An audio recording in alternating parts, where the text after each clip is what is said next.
ప్రభునామానికి మహిమ కలుగును గాక. కూడి వచ్చిన మీ అందరికీ మన ప్రభువును ప్రియ రక్షకుడునైన యేసుక్రీస్తు వారి శ్రేష్టమైన నామంలో కర్మేల ఆత్మీయ సహవాసం సంఘ విశ్వాసులకు వందనాలండి. మీకు శుభము కలుగును గాక. ఆదికాండం 13వ అధ్యాయాన్ని ధ్యానం చేసుకుంటున్నాం. ఆదికాండం 13వ అధ్యాయం 9వ వచనం చదువుతాను. ఈ దేశమంతయు నీ ఎదుట ఉన్నది కదా, దయచేసి నన్ను విడిచి వేరుగా ఉండు. నీవు ఎడమ తట్టుకు వెళ్ళిన ఎడల నేను కుడి తట్టుకును, నీవు కుడి తట్టుకు వెళ్ళిన ఎడల నేను ఎడమ తట్టుకును వెళ్ళుదునని లోతుతో చెప్పగా, అబ్రహాము పశువుల కాపరులకు లోతు పశువుల కాపరులకి కలహం వచ్చింది. వారి కలహానికి కారణం వారి ఆస్తి. నేటి దినాల్లో అశాంతికి, అసమాధానానికి, కష్టాలకి, దుఃఖానికి, బాధలకి, శ్రమలకి కారణం ధనమే. ధనాపేక్ష సమస్త కీడులకు మూలం. కాబట్టి వాళ్ళకి కలహం వచ్చింది. అబ్రహాం పశువుల కాపరులకి లోతు పశువుల కాపరులకు కలహం పుట్టింది. ఆ కలహం విషయంలో ఆత్మీయుడైన అబ్రహాము కలగజేసుకుని ఇక్కడ మాట్లాడుతున్న మాట చూడండి. ఈ దేశమంతా నీ ఎదుట ఉంది, దయచేసి నన్ను విడిచి వేరుగా ఉండు. నీవు ఎడమ తట్టుకు వెళ్తే నేను కుడి తట్టుకు వెళ్ళిపోతాను, నీవు కుడి తట్టుకు వెళ్తే నేను ఎడమ తట్టుకు వెళ్తాను చెప్తున్నాడు. అబ్రహాము పెద్దవాడు. ఒక విధంగా చెప్పాలంటే లోతుకు కలిగిన సర్వ సంపదలు అబ్రహాం వల్లే వచ్చాయి. అబ్రహాముతో ఉంటేనే లోతు ఆ రీతిగా ఆశీర్వదించబడ్డాడు. ఇది సత్యం. యాక్చువల్గా అయితే ఏమంటారు ఎవరైనా, రే ఏంట్రా నువ్వేంటి ఎక్స్ట్రాలు చేస్తున్నావు, వెళ్ళిపో ఎక్కడి నుంచి, ఎక్కడ పోతా పో. ఇదంతా ఎలా వచ్చిందో తెలుసా? నా గురించి వచ్చింది. ఏంటి వెళ్ళిపో నా దగ్గర నుంచి అంటారు. కానీ అబ్రహాం ఆత్మీయుడు, లౌకికంగా ఆలోచించే వ్యక్తి కాదు. లాభాన్ని, స్వలాభాన్ని లేకపోతే స్వార్థాన్ని ఉపయోగించేవాడు కాదు. అతని మాటలో చూడండి సద్భక్తి కనబడుతుంది. నష్టపోతున్నాడు. ఇలా చెప్తున్నాడంటే నష్టపోతున్నాడు. సమాధానం కొరకు, వాళ్ళిద్దరి మధ్య సమాధానంగా ఉండుట కొరకు విశాల హృదయాన్ని బయలుపరిచి తాను నష్టపోతూ కూడా దేవుని మహింపరుస్తున్నాడు. కారణం ఏంటంటే వారి మధ్య ఉన్న అన్యుల మధ్యలో వారు కలహం పడితే, కలహిస్తే చులకనగా ఎంచబడతారు. దేవుని నామానికి అవమానం కలుగుద్ది. అన్యుల మధ్య వీళ్ళ దేవుని ప్రజలు కాబట్టి మాదిరిగా ఉండాలి, దేవునికి మహిమకరంగా జీవించాలి. తాను నష్టపోతే తప్ప ఈ కార్యం జరగదు అని అబ్రహాము ఈ రకంగా మాట్లాడుతున్నాడు. అసలు యాక్చువల్గా 12వ అధ్యాయం 7వ వచనం ప్రకారం చూడండి. యెహోవా అబ్రహామునకు ప్రత్యక్షమై 12:7 నీ సంతానమునకు ఈ దేశం ఇచ్చేదనని చెప్పగా, అతడు తనకు ప్రత్యక్షమైన యెహోవాకు ఒక బలిపీఠము కట్టాడు. నీ సంతానానికి ఈ దేశం ఇస్తాను అని చెప్పాడు. దాన్ని బట్టి అబ్రహాం ఎలా చెప్పాలో తెలుసా? ఓ లోతు, ఈ దేశమంతా నా సంతానానికి దేవుడు ఇస్తాను వాగ్దానం చేశాడు. నీకు ఇక్కడ ఏం హక్కు ఉందా? నీకు ఇక్కడ ఏ హక్కు లేదు. అందుకే వెళ్ళిపో ఇక్కడి నుంచి అని చెప్పాలి. కానీ అలా చెప్పట్లేదు. ఈ దేశంలో ఏది నీకు ఇష్టమో అది కోరుకో. ఇప్పుడు కోరుకునేవాడు ఏం చేస్తాడు? మేలైన దాన్నే కోరుకుంటాడు. అవునా కదా? మిగిలింది తక్కువ భాగం మిగులుతుంది, అయినా పర్వాలా. అబ్రహాము దేవుని మహిమ కోసం అలా చెప్పాడు. అసలు ఈ మాట అన్నప్పుడు లోతు ఏమనాలి? అబ్రహాం ఈ మాట అన్నప్పుడు లోతు ఏమనాలి? ఇదేంటి, మనం వేరైపోవాల్సిన అవసరమే ఉంది? నువ్వు పెద్దవాడు, నువ్వు దేవుని సేవకులు, దైవజనుడు లాంటి వాడు, నువ్వు చెప్పిన దానికి మేము లోపడతాం, నేను వాళ్ళతో మాట్లాడతాను, ఆ కలహాన్ని నేను సరిచేస్తాను అని చెప్పాలి. అలా అనడంతో 10వ వచనంలో, ఆదికాండం 13వ అధ్యాయం 10వ వచనంలో, లోతు తన కన్నులెత్తి యోర్దాను ప్రాంతములంతటినీ చూసి, అలా చెప్పాడో లేదో,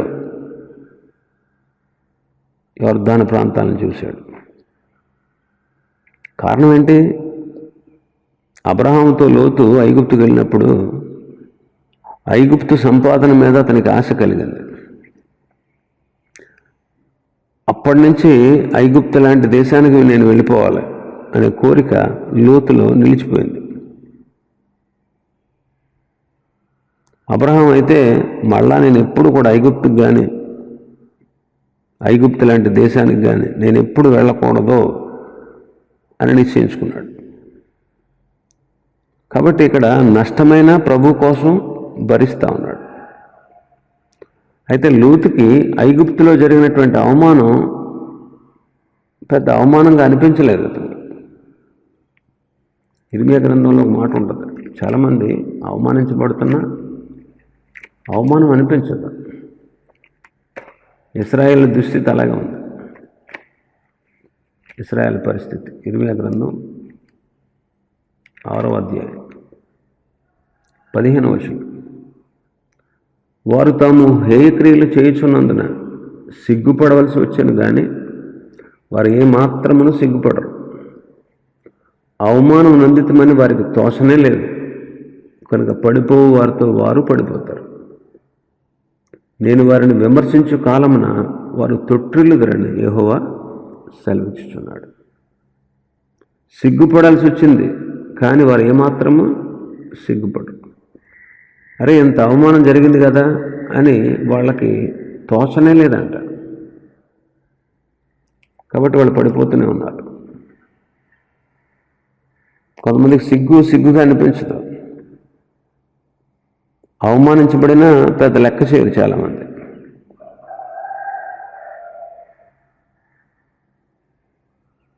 శరీర సంబంధమైనటువంటి లోతుకు ఐగుప్తులో పొందినటువంటి అవమానం సంగతి అసలు పట్టనే లేదు. కాబట్టి ఐగుప్తు సంపాదనే లోతును ఆకర్షించింది. ఆలోచించండి, ఆత్మ సంబంధికి శరీర సంబంధికి ఉన్నటువంటి వ్యత్యాసాలు ఇవే. లోతు శరీర సంబంధి కాబట్టి ఐగుప్తు సంపాదన లాంటి అనుగుణమైనటువంటి సొదొమను కోరుకుంటున్నాడు. ఒకసారి ఆలోచించండి, మన దృష్టికి ఏదైనా మేలుకరంగా కనబడుతుంది, చివరికి అది కీడుగా మారిపోద్ది. అయితే దేవుడిచ్చింది అయితే ఎప్పుడు మేలుకరంగానే ఉంటుంది. ఆత్మ సంబంధమైనటువంటి అబ్రహాము దేవుని కొరకే కనిపెట్టుకుంటున్నాడు. శరీర సంబంధమైనటువంటి లోతు దేవుని సంగతులు ఆలోచించట్లేదు కానీ బాహ్యమైన వాటిని చూచి వేరైపోతూ ఉన్నాడు. దేవుని పిల్లలైనటువంటి మనం బాహ్య సంబంధమైన వాటిని చూడకూడదు. పౌలు గారు చెప్పినట్టు అదృశ్యమైన వాటిని నిదానించి చూచుట మంచిది. దేవుని మీద ఆధారపడి దేవుని కొరకు కనిపెట్టుకోవడం దేవుని పిల్లలకు మంచిది. అలాగా వేరైపోయారు. 10వ వచనం, లోతు తన కన్నులెత్తి యోర్దాను ప్రాంతమంతటిని చూచెను, యెహోవా సొదొమ గొమొర్రాను పట్టణములు నాశనం చేయక మునుపు సోయరుకు వచ్చే వరకు అదంతయు యెహోవా తోట వలెను, ఐగుప్తు దేశము వలెను నీళ్లు పారు దేశమై ఉండేది. కాబట్టి లోతు తనకు యోర్దాను ప్రాంతమంతటిని ఏర్పరచుకుని తూర్పుగా ప్రయాణం చేసినట్లు వారు ఒకరినొకరు వేరైపోయిరి. వాళ్ళు వేరైపోయారు. అబ్రహాము నుండి లోతు వేరైపోయాడు. ఎప్పుడైతే అబ్రహాము నుంచి లోతు వేరైపోయాడో అప్పటి నుంచి కూడా లోతు క్రమక్రమంగా ఆత్మీయతలో చల్లారిపోయి క్రియలలోనూ మాటల్లోనూ వెనక్కి జారిపోతూ వచ్చాడు. దేవుని పిల్లలకి జారిపోవడం, అడుగులు జారడం, తూలి తొట్టిల్లిపోవడం కలగదు. కారణం ఏంటంటే 37వ కీర్తన 31వ వచనం, వారి దేవుని ధర్మశాస్త్రము వారి హృదయంలోనున్నది, వారి అడుగులు జారవు. 119వ కీర్తన 165వ వచనం, 119, 165. నీ ధర్మశాస్త్రము ప్రేమించు వారికి ఎంతో నెమ్మది కలదు, వారు తూలి తొట్టిల్లుటకు కారణమేమీ లేదు. ధర్మశాస్త్రం ఆంతర్యంలో ఉంటే అడుగులు జారవు. ధర్మశాస్త్రాన్ని ప్రేమిస్తే నెమ్మది. అలాంటి వారు తూలిపోరు, తొట్టిల్లిపోరు. ఎప్పుడు? ధర్మశాస్త్రం హృదయంలో ఉన్నప్పుడు. లోతు హృదయంలో దేవుని సత్యాలు నిలిచిలేవు. కాబట్టి క్రమక్రమంగా ఆయా దురాశలకు లోబడి జారిపోతా ఉన్నాడు. అప్పటి నుంచి లోతు పరిస్థితి ఆధ్యాత్మికంగా దిగజారిపోయింది. లోతు తన హృదయంలోనే వెనక్కు జారిపోయాడు. అబ్రహాము, లోతు వీళ్ళిద్దరూ ఐగుప్తు దేశానికి వెళ్ళారు. అబ్రహాము ఆత్మ సంబంధి కాబట్టి ఐగుప్తులు పొందిన అవమానాన్ని బట్టి వాళ్ళు అవమానించారు. అక్కడ ఆ అవమానాన్ని బట్టి హృదయంలో నొచ్చుకుని తిరిగి తాను ఏ ప్రదేశాన్ని నుంచి అయితే వెళ్ళాడో ఆ ప్రదేశానికి మళ్ళీ తిరిగి వచ్చి దేవుని ఎదుట ఒప్పుకొని సరిచేసుకుని స్థిరపరచబడ్డాడు. ఇంకెప్పుడు నేను ఐగుప్తు దేశానికి కానీ ఐగుప్తు లాంటి ప్రదేశానికి కానీ నేను వెళ్ళకూడదు, దేవుడు చూపించిన చోటే ఉండాలి అనే ఖచ్చితమైన నిర్ణయం చేసుకున్నాడు. కానీ శరీర సంబంధి అయినటువంటి లోతుకు అసలు అది అవమానంగానే అనిపించలేదు. అసలు అవమానం పట్టలేదు. ఐగుప్తు యొక్క ఐశ్వర్యం చేత ఆకర్షించబడి ఐగుప్తు లాంటి దేశానికి వెళుతున్నాడు. అందుకే చదువుకున్నాం కదా మనం 10వ వచనంలో, యెహోవా సొదొమ గొమొర్రా అనే పట్టణాలని నాశనం చేయక ముందు ఎలా ఉన్నాయంట? సోయరు వరకు యోర్దాను ప్రాంతములన్నీ కూడా అదంతా ఎలా ఉందంట? యెహోవా తోట వలెను, ఐగుప్తు దేశం వలెను నీళ్లు పారు దేశమై ఉంది. ఐగుప్తు దేశంలాగా కనబడింది. ఎవరికి? లోతుకి. అంటే లోతు ఐగుప్తులో నుండి బయటకు వచ్చాడు కానీ హృదయంలో నుంచి ఐగుప్తు పోలేదు.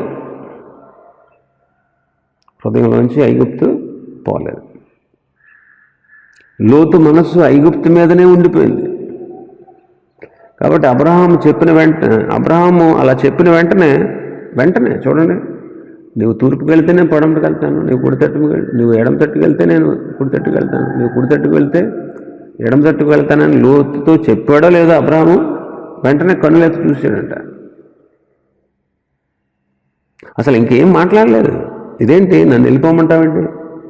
ఎంతకాలం నీతోనే వచ్చాను, నీతో ఉన్నాను, నువ్వు నన్ను ఎంత బాగా చూసావు, నువ్వు నన్ను విడిచిపెట్టలేదు, కన్న కొడుకులాగా చూసుకున్నావు, నీ వల్లే ఈ సంపద అంతా నేను సంపాదించుకున్నాను, నీతో ఉంటూ నేను ఎంతో సౌఖ్యంగా ఉన్నాను, నువ్వు ఉండాలి, నువ్వు నాకు పెద్ద దిక్కు, నువ్వు నాకు అవసరం, నీ మాట వింటాను, నీకు లోబడతాను, నువ్వు చెప్పినట్టు చేస్తాను, ఇదిగో ఈ గొడవలని వద్దు, నేను చక్కబెడతాను, నా కాపర్లతో చెప్తాను, నువ్వు కూడా చెప్పు, నేను విడిచిపెట్టి నేను ఎక్కడికి వెళ్తాను అనాలి. అన్నాడా? ఒక్క మాట కూడా అనలేదు. అబ్రహాం అలా చెప్పాడో లేదు, కన్నులెత్తి యోర్దాను ప్రాంతాలన్నింటిని చూశాడంట. ఐగుప్తులో నుండి బయటకు వచ్చాడు, కానీ హృదయంలో ఉన్నటువంటి ఐగుప్తు బయటికి పోలే. నేటి విశ్వాసుల పరిస్థితి అలాగా ఉంది.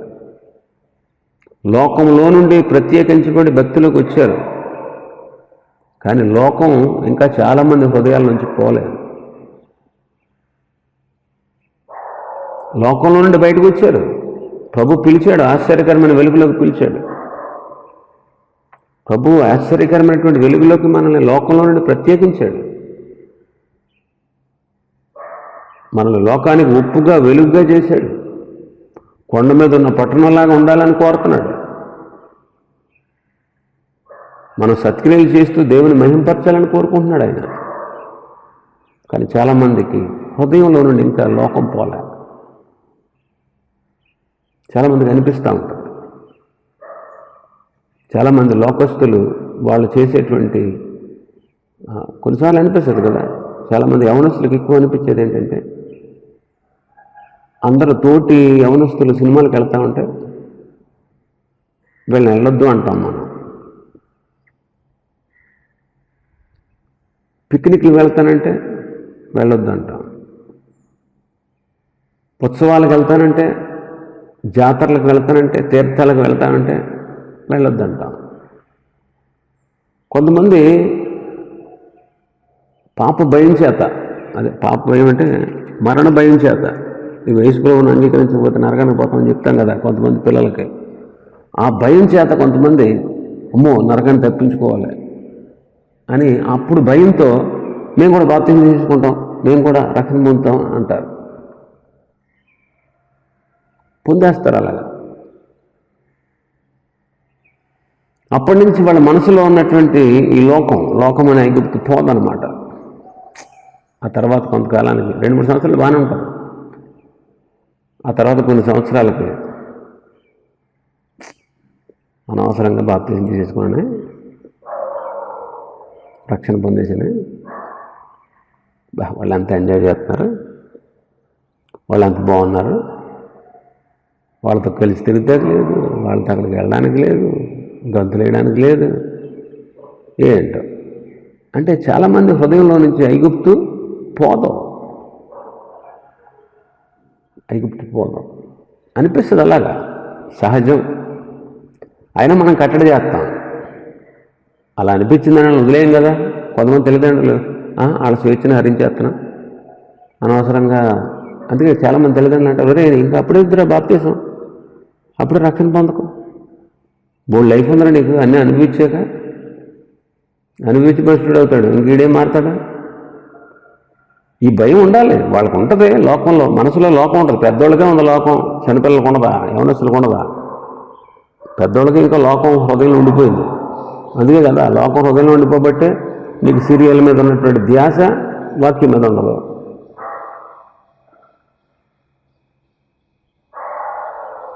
సీరియల్ మీద ఉంటుంది నీ ధ్యాస. ఎంత ఇష్టమో నీకు సీరియల్ అంటే, ప్రాణం అన్నమాట. అందులో ఉండే హీరోయిన్ అంటే, అందులో ఉండే అత్తగారి క్యారెక్టర్ అంటే నీకు ఎంత ఇష్టం, అందులో ఉండే కోడల క్యారెక్టర్ అంటే నీకు ఎంత ఇష్టం. చూడకుండా ఉండలేవు, పోతుందనే బాధ. ఇంకా ఉందిగా లోకం నీలో. కామెడీ షోలు పోతాయి. ఈడేట్రా బాబు ప్రతిరోజు పెట్టేసాడు వాక్యం, ప్రతిరోజునంట. ఎంతమంది బాధపడేవాళ్ళు లేరు. అందుకే అందరు రావట్లేదు రోజు. లోకం ఉండిపోయింది. ఇంకా నువ్వు ప్రత్యేకించబడ్డావు, కానీ నీ హృదయంలో ఇంకా లోకం ఉండిపోయింది. నీ హృదయంలో లోకం ఉన్నంతకాలం నువ్వు ఆధ్యాత్మికంగా ఎదగలేవు, నువ్వు వెనక్కి జారిపోతావు. అప్పుడు నీ హృదయంలో లోకం ఉన్నంతకాలం నువ్వు భక్తులు ఎదగలేవు, దేవుని ఆశీర్వాదాలు పొందలేవు. లోతు తర్వాత ఎంత పతనమైపోయాడు ఒకసారి ఆలోచించండి. లోతు ఎంత పతనమైపోయాడు, లోతు పరిస్థితి ఎంత అధ్వానంగా మారిపోయిందో తర్వాత అధ్యాయాల్లో మనం చూస్తాం. కాబట్టి లోతు హృదయంలో వెనక్కి జారిపోయాడు.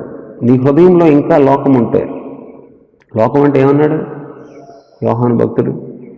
లోకంలో ఉన్నదంతయు శరీరాశ, నేత్రాశ, జీవపు డంబం. శరీర కార్యాల గురించి మనం విపులంగా చెప్పుకున్నాం. శరీర కార్యాలు స్పష్టమై ఉన్నాయి అని వాటన్నిటి గురించి వరుసగా ఒక్కొక్క దాని గురించి ఒక్కొక్క రోజు వర్తమానం చెప్పుకున్నాం మనం. ఈ శరీరాశలు, నేత్రాశలు,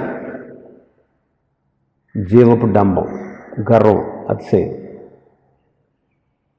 ఇవన్నంతకాలం కూడా మనం అన్నాడు ఆధ్యాత్మికంగా ఎదగలేం, దేవుడిచ్చే ఆశీర్వాదాలు పొందుకోలేం, పైగా భౌతికంగా కూడా దిగజారిపోతాం, భౌతికంగా కూడా అధ్వాన స్థితిలోకి వెళ్ళిపోతాం. కాబట్టి మనం గమనించాలి.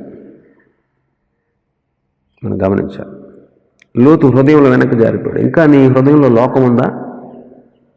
అయితే నువ్వు డేంజర్ జోన్లో ఉన్నావు, రెడ్ జోన్లో ఉన్నావు అన్నమాట.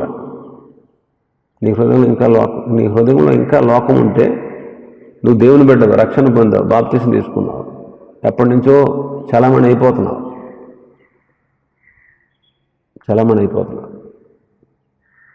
ఒక దినాన చెల్లుబాటు కాకుండా పోతావు. పాత 500 కాగితాలు, 1000 రూపాయల కాగితాలు ఇప్పుడు చలామణి అవుతాయా? చెల్లుబాటు అవుతాయా? అలా అయిపోతావు ఒక దినానికి. ఎందుకు పనికి రాకుండా అయిపోతావు. ఇంకా లోకం నీలో ఉంటే, నేను వేధిస్తూ ఉంటే, లోక విషయమే, లోక సంగతులు నీవు ఆలోచిస్తూ ఉంటే, శరీరాశలు, నేత్రాశలు, జీవబుడంబంతో వ్యర్థంగా నువ్వు కాలం గడుపుతూ ఉంటే ఒక దినాన చెల్లుబాటు కాకుండా పోతావు. లోతు పరిస్థితి అలాగైంది. ఏం సంపాదించాడు? ఒట్టి చేతులతో వచ్చాడు తెలుసా? సొదొమ గొమొర్రా పట్టణాల నుంచి ఒట్టి చేతులతో వచ్చాడు. సంపాదిద్దామని వెళ్ళాడు, పెత్తనం చేద్దామని వెళ్ళాడు, అధికారాన్ని కోరుకున్నాడు, ఆత్మీయుని వదిలేసి వెళ్ళిపోయాడు. ఏమైంది చివరికి? సొదొమ గొమొర్రా పట్టణాల నుంచి ఒట్టి చేతులతో వచ్చాడు. ఒట్టి చేతులతో పరుగున ఏది ఒక్కడు కూడా తీసుకుంటాక లేకుండా అప్పటికప్పుడు ఉన్నపాటున 2-3 రోజుల ముందు వెళ్తే ఈ బాడీకి సదిరేసుకుంటాడు, సామాన్లు సదిరేసుకుని ఎక్కడో తీసుకెళ్ళి దాచేద్దుడు. అప్పటికప్పుడు తెలిసిందా అగ్నికి అంధకాలు కురిపించబోతున్నాం, ఈ పట్టణాన్ని అంతా తగలబెట్టేస్తున్నాం అని చెప్పి దేవదూతలు ఉన్న పాటున లెగ్గొట్టి బలవంతంగా లాక్కెళ్ళారు వాళ్ళు బయటకు. దేవదూతలు వాళ్ళ చేతులు పట్టుకుని ఏం తీసుకెళ్ళారు? ఏం సంపాదించాడు?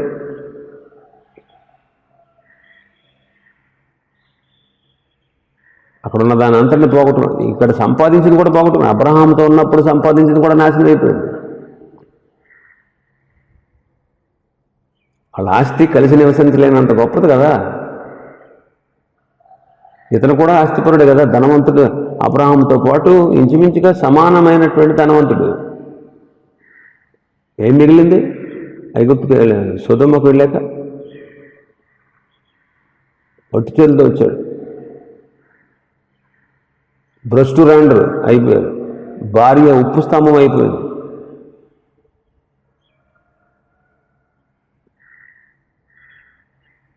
కుమారులు కూడా చచ్చిపోయారని ఉంటుంది. అంటే కుమారులు అని కూడా ఉంటుంది. నీకు ఇక్కడ ఎవరున్నారు? నీ కుమారులు, నీ కుమార్తెలు, నీ కోడంటారు, నీకు కలిగిన వాళ్ళందరూ తీసుకురా అంటాడు. వాళ్ళు అందుబాటులో ఉండి ఉండరు బహుశా. ఒకవేళ కుమారులు ఉన్నా 10 మందితో ఆపేశాడు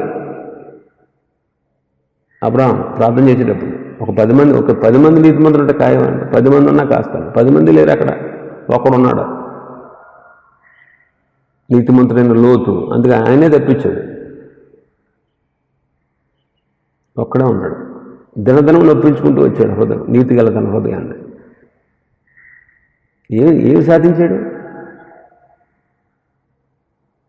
లోకం పోలేదు. ఐగుప్తుకి వెళ్ళొచ్చాడు, ఐగుప్తులో అవమానం జరిగింది, అవమానంగా పట్టలేదు. ఐగుప్తు మీదే మనసు ఉండిపోయింది. హృదయంలో నుంచి, ఐగుప్తులో నుంచి శరీరం బయటకు వచ్చింది కానీ హృదయంలో ఉన్న ఐగుప్తు బయటకు పోలేదు. నేటి విశ్వాసుల అధ్వాన స్థితి ఇదే. ఇంకా లోకం పోదు హృదయంలోంచి. హృదయంలో దేవుడు ఉండాలి, పరిశుద్ధాత్ముడు ఉండాలి. కానీ హృదయంలో ఇంకా లోకం ఉంది చాలామంది హృదయాలు. అందుకే వెనక్కి జారిపోయాడు. సొదొమ వైపు చూస్తున్నాడంట 10వ వచనంలో. సొదొమ గొమొర్రా అనే పట్టణాలను నాశనం చేయకముందు సోయరుకు వచ్చే వరకు అదంతా కూడా యెహోవా తోటలాగా, ఐగుప్తు దేశంలాగా నీళ్లు పారే దేశంగా ఉంది. అది చూశాడు. యొర్దాను ప్రాంతములన్నింటినీ చూశాడు. అది సొదొమ గొమొర్రా అనే ప్రాంతం. కన్నులెత్తడం అనేది బైబిల్లో ఆలోచించేయండి. కన్నులెత్తడం అనేది దేనికి సూచన? ప్రార్థనకు సూచన.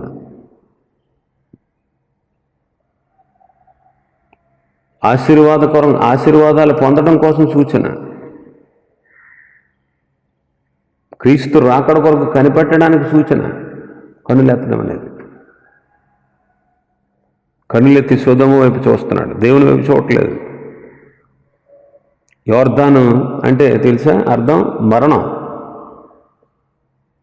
యొర్దానులో మరణం ఉంది, మరణాన్ని సూచిస్తుంది.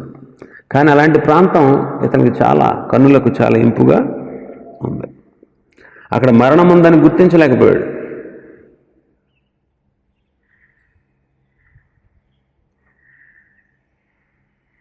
అనేక మంది చూసి అపరాధాల్లో పడినట్టు మనం చూస్తున్నాం పరిశుద్ధ గ్రంథంలో. అవ్వ చూసిందంట, ఆ వృక్ష ఫలము చూసినప్పుడు అది ఆహారమునకు మంచిది, కన్నులకు అందంగా, వివేకమిచ్చి రమ్యమైనదిగా ఉండడం చూసింది అని ఉంటుంది పరిశుద్ధ గ్రంథంలో. ఆకాను కూడా చూసి ఆశించి తీసుకున్నాడు. తర్వాత ఇశ్రాయేలులందరికీ, సర్వ సమాజానికి కీడుకు కారణమయ్యాడు. తన కుటుంబ నాశనానికి కారకుడయ్యాడు.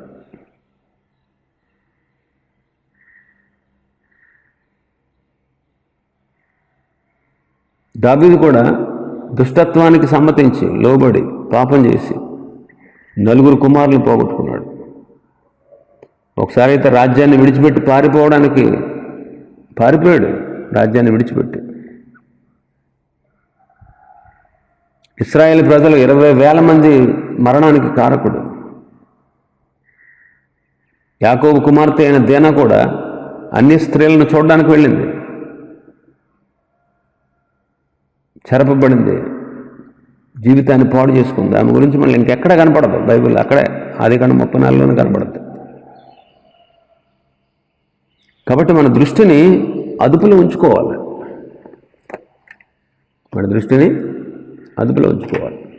అందుకే 119వ కీర్తనకారుడు 119వ కీర్తన 37వ వచనం చూద్దాం. 37. వ్యర్థమైన వాటిని చూడకుండా నా కన్నులు త్రిప్పివేయము. వ్యర్థమైన వాటిని చూడకుండా నా కన్నులు త్రిప్పివేయ. 18వ వచనం. నీ ధర్మశాస్త్రమందు ఆశ్చర్యకరమైన సంగతులు చూచినట్లు నా కన్నులు తెరువుము అంటాడు. 148వ వచనం. నీవిచ్చిన వాక్యమును నేను ధ్యానించుటకై నా కన్నులు రాత్రి జామును కాకమునిపై నా కన్నులు తెరుచుకుంటాను. కాబట్టి దేవుని వాక్యాన్ని చూడాలి. లోతు చూడకూడని దాన్ని చూసి తన జీవితంలో అపారమైన నష్టాన్ని తెచ్చుకున్నాడు. ఈ దినాల్లో కూడా అనేక మంది లోతు సంపాదన కొరకు సొదొమ వైపు చూసినట్లు ఈ రోజుల్లో కూడా చాలామంది లోకం వైపు, లోకాకర్షణ వైపు చూస్తూ ఉన్నారు. లోతును సొదొమ ఆకర్షించింది. అలాగే ఈనాడు అనేకుల్ని లోకం ఆకర్షిస్తూ ఉంది. రంగుల ప్రపంచం అంటారు లోకాన్ని. రంగుల ప్రపంచం. ఈ రంగుల ప్రపంచం అనే ఆకర్షణలో పడి చాలామంది విశ్వాస జీవితంలో భ్రష్టులైపోతున్నారు. బాహ్యంగా చాలా సంపాదించుకుంటున్నారు, కానీ ఆధ్యాత్మికలో దిగజారిపోతూ ఉన్నారు. కాబట్టి లోతులాగా ఈ లోకమైనటువంటి ఈ లోకంలో పడిపోకుండా, లోకంలో ఉన్న వాటిని ఆశించి ఉరిలో పడిపోకుండా మనం కాపాడుకోవడం శ్రేయస్కరం. ఇంకా మనం చూస్తే ఆశించాడంట, చూసి ఊరుకుంటే బాగుండు, అక్కడికి వెళ్ళిపోవాలని బయలుదేరి వెళ్ళిపోయాడు. 11వ వచనం, కాబట్టి లోతు తనకు యోర్దాను ప్రాంతం అంతని ఏర్పరచుకుని తూర్పుగా ప్రయాణం చేసింది.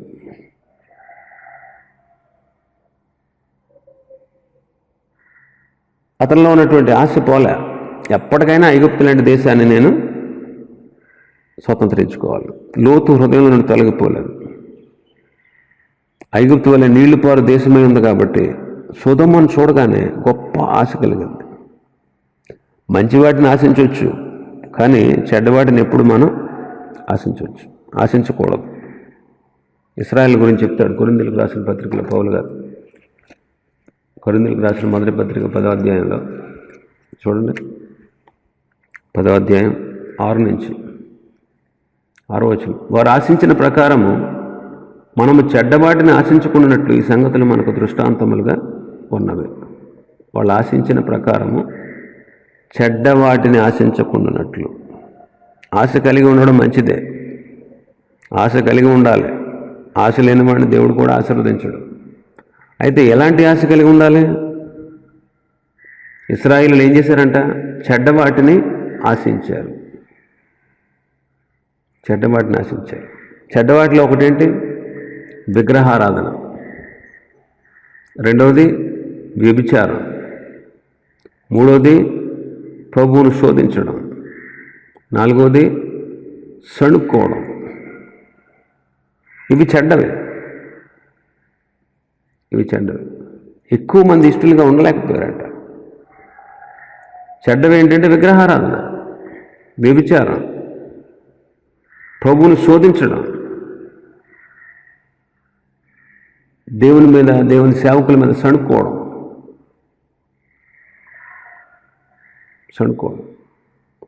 మోషే మీద, అహరోను మీద సణుక్కున్నారు వాళ్ళు. ఎందుకని? మోషే, అహరోనులు దేవుని మాటలు చెప్తున్నారు వాళ్ళకి. చాలామందికి దేవుని మాటలు చెప్తే నచ్చవు, సణుక్కుంటూ ఉంటారు. అలాగే చెప్తాడు, పనేముందా? మంచి చెప్పిన దేవుని సేవకుడు ఎప్పుడు కూడా మంచి చెప్తాడు కదా. నీ కుటుంబం కోసం, నీ కోసం, నీ జీవితం కోసం, నీ భవిష్యత్తు కోసం ఆలోచించి దేవుని ఆలోచన నీకు చెప్తాడు. కానీ చాలామంది సణుక్కుంటూ ఉంటారు. ఇక పౌలు గారు అంటాడు, చెడ్డదాన్ని అసహించుకుని మంచిదాన్ని హత్తుకోండి అంటాడు. ఆశ ఉండడం మంచిదే. ఎలాంటి ఆశ ఉండాలి? మన చేతులతో మనం కష్టపడి పనిచేసి మన జీవనం చేసి సంపాదించుకోవాలి. కలిగిన వాటితో తృప్తి కలిగి ఉండాలి. దేవుడిచ్చిన వాటితో సంతృప్తి చెందాలి. కానీ దురాశలు ఉంటాయి మనుషుల్లో, దురాశలు ఉంటాయి, పేరాశలు ఉంటాయి. పూర్వం అజ్ఞాన దశలో మనకున్నటువంటి ఆశలన్నిటిని విడిచిపెట్టాలంటాడు. ఆకాను చూడండి, చూశాడు, ఆశించాడు, దొంగిలించాడు, దాచేశాడు, బొంకుతున్నాడు. ఆ చూపు, ఆ ఆశ తనని, తన కుటుంబాన్ని నాశనం చేసింది. యెహోషువ గ్రంథం 7వ అధ్యాయం చదివితే తెలుస్తుంది. చూసి, ఆశించి, తీసుకుని, తెచ్చుకుని, సామాన్లు గుడారంలో దాచుకుని, ఎవరు తీశారంటే బొంకాడు. మాట్లాడలేదు. నేను తీయలేదని చెప్పలేదు, కానీ ఎవరు తీశారో చెప్పండి అంటే చెప్పట్లేదు. చెప్పకపోవడం కూడా బొంకడమే.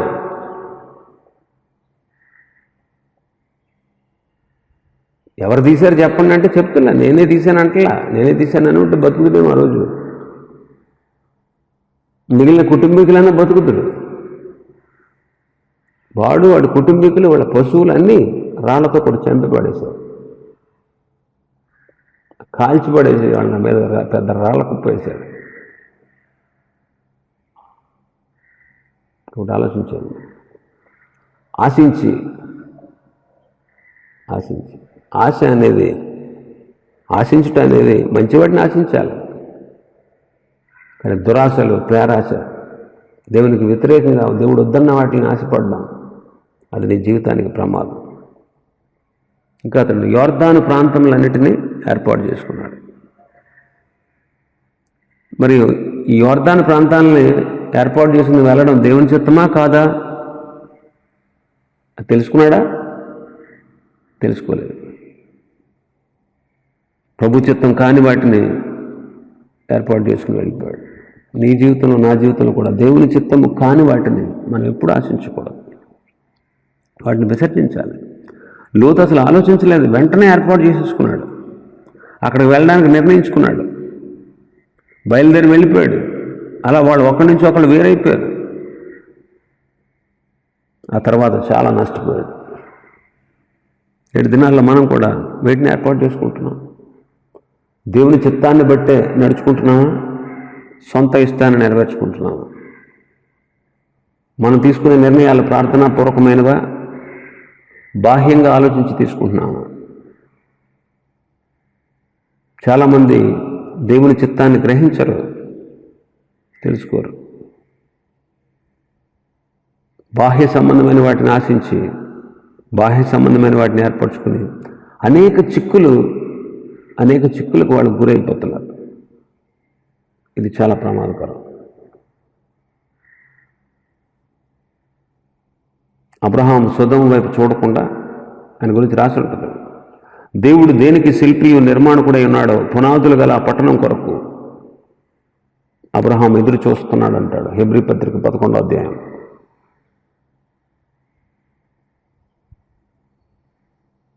అబ్రహాం సొదొమ వైపు చూడలే, దేవుని వైపు చూశాడు. కాబట్టి లోతు దేవుని చిత్తానుసారంగా తాను నిర్ణయం తీసుకోలేదు. తన సొంత ఆలోచనతో చూసి ఆశించి బాగుందనుకుని వెళ్ళిపోయి. 7 దినాల్లో చాలామంది దేవుని చిత్తాన్ని గ్రహించరు, దేవుని చిత్తానికి లోబడరు కూడా. చాలామంది తెలిసినా లోబడరు, వాళ్ళు ఏవో సాకులు చెప్తూ ఉంటారు. దేవుని చిత్తం మీద, దేవుని చిత్త ప్రకారం జరిగించేవాడు నిరంతరం నిలుస్తాడు. దేవుని చిత్తం జరిగించడానికి మన జీవితంలో ఎన్నో ఆటంకాలు ఎదురవుతాయి. దేవుని చిత్త ప్రకారంగా బ్రతకాలనుకునేటువంటి వారికి చాలా అవరోధాలు వస్తాయి,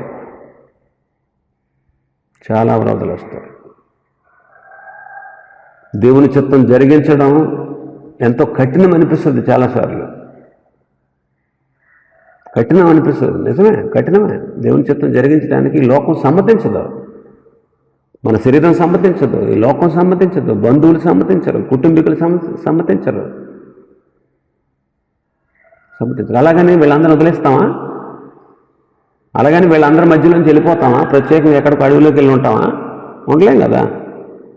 అలా చేయమని కూడా చెప్పలేదు దేవుడు. దేవుని చిత్తం జరిగించేటప్పుడు ఎదురయ్యే ప్రతి అవరోధం ఓపికతో, సహనంతో మనం ఎదుర్కొంటూ, ధైర్యంతో, నిబ్బరంతో ఉండి వాటన్నిటిని అధిగమిస్తూ, ఇవి నన్ను ఏం చేస్తాయి, నా పక్షాన దేవుడు ఉన్నాడు, దేవుడు చూసుకుంటాడు, దేవుడు సహాయం చేస్తాడు అని దేవుని చిత్తాన్ని జరిగించడానికి అహర్నిశలు మనం పోరాడాల్సి వస్తుంది, కష్టపడాల్సి వస్తుంది, త్యాగాలు చేయాల్సి వస్తుంది, నష్టపోవాల్సి వస్తుంది, అవమానించబడాల్సి వస్తుంది, గొడవలు, విభేదాలు ఫేస్ చేయవలసి వస్తుంది. దేవుని చిత్తం జరిగించేవాళ్ళు ఇవన్నీ దేవుని చిత్తం జరిగిస్తున్నాం అనడానికి రుజువు ఏంటో తెలుసా? వచ్చే ఇవన్నీ కూడా దేవుని చిత్తం జరిగిస్తున్నామని తెలియపరుస్తాయి, మనకు తెలియపరుస్తాయి. దేవుని చిత్తం జరిగిస్తున్నాయని మనం దేవుని చిత్తం జరిగించాలంతే. ప్రార్థనాపూర్వకంగా, వాక్య పఠన ద్వారా, బోధల ద్వారా మనకు దేవుని చిత్తం తెలుస్తుంది, అర్థమవుతుంది.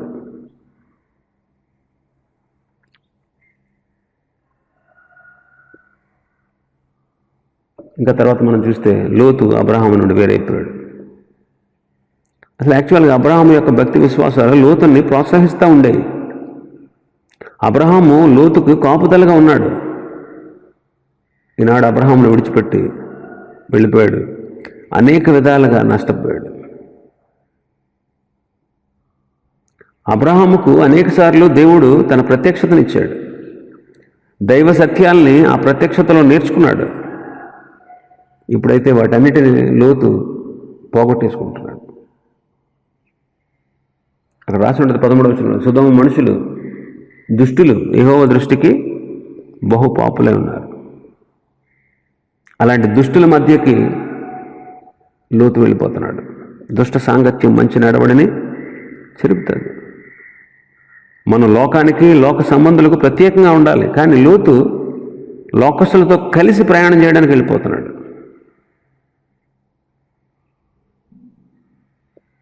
నయోమి మోయాబు దేశానికి ప్రయాణం చేసినట్టు, యెరూషలేములో కాపురం ఉన్నటువంటి ఒక వ్యక్తి యెరికోకు ప్రయాణం చేసినట్లు, ఓర్ప తన అత్తను విడిచిపెట్టేసి వెనక్కి వెళ్ళిపోయినట్టు, ఇశ్రాయేలీలు మళ్ళీ తిరిగి మేము ఐగుప్తు దేశానికి వెళ్ళిపోతాం ఉన్నట్టు, ఒక పక్షి ఉరి వద్దకు ప్రయాణం చేసినట్టు, ఉరిలో చిక్కుకోవడానికి దిగి వెళ్ళినట్టు లోతు సొదొమ వైపుకు ప్రయాణం చేస్తున్నాడు. ఆ ప్రయాణంలో తనకు ప్రయోజనకరంగా అనిపించినవన్నీ కూడా ప్రమాదకరమైనటువంటివి అనే విషయం లోతు గ్రహించుకోలేకపోయాడు. తన ఆశీర్వాదాలన్నీ కూడా శాపగ్రస్తం అయిపోబోతున్నాయి అనే విషయాన్ని లోతు గమనించుకోలేకపోయాడు. కాబట్టి మనం కూడా మనం పరీక్ష చేసుకోవాలి. మనం తీసుకునే నిర్ణయాలు, మనం చేసే పనులు, మన ఉద్దేశాలు, మన ఆలోచనలు, ఇవన్నీ మన సొంత ఇష్టానుసారంగా చేస్తున్నామా, దేవుని వాక్యానుసారంగా చేస్తున్నామా, దేవుని చిత్తాన్ని జరిగిస్తున్నామా, మన ఇష్టాన్ని నెరవేర్చుకుంటున్నామా? ఈ విషయాలు మనం గమనించుకుని దేవుని చిత్త ప్రకారం జీవిస్తే మనకు మేలు. అలా వాళ్ళు ఒకరి నుంచి మరొకరు వేరైపోయారు.